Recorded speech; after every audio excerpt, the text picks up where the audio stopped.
not be completely broke, I think that that job should pay you that.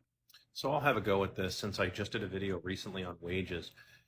You've got a couple of things to unpack with your question. It's a great question, and I think that the way you framed it is pretty decent. However, we have to take into account that the market for wages is being distorted right now. See, most jobs that are out there that are essential, right, the jobs that people need to do, would be paying that.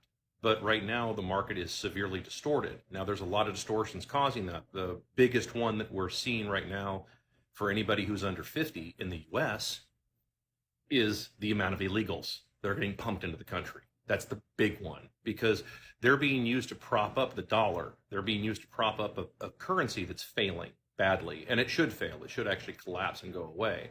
This is because it creates inflation.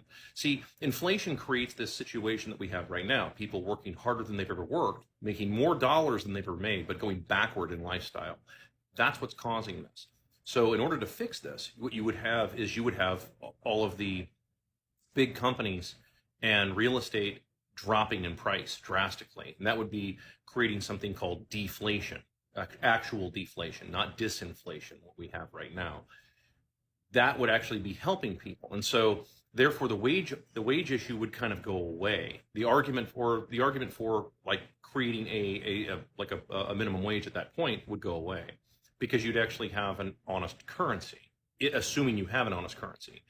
When you have a dishonest currency, like the dollar, you get huge distortions. And again, the biggest distortion we're seeing right now is distorting the labor market with a whole bunch of people that are keeping wages artificially suppressed. They should be going through the roof because, of course, the argument is that there's supposedly a labor shortage in the U.S. Well, supply side economics suggests that if there's a shortage in anything, then the price goes up. Well, but we're not seeing that with wages. In fact, we're seeing the opposite.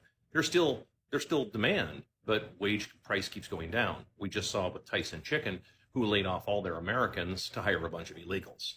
This is just going to continue, by the way. This is going to get worse because this is what the country has opted to do on the political side, not on the citizenry. The citizenry doesn't like this. Most people would like to see the border, closed and all of the illegals, 50 million of them, deported immediately, like tomorrow, and the H-1B loophole scam thing shut off because that actually would bring domestic wages way up, and it would also cause a lot of unprofitable and horrible giant mega companies to have to fire sale off all their assets to small business owners who then buy all those assets up and then provide better jobs that pay a lot better than what you've been seeing recently.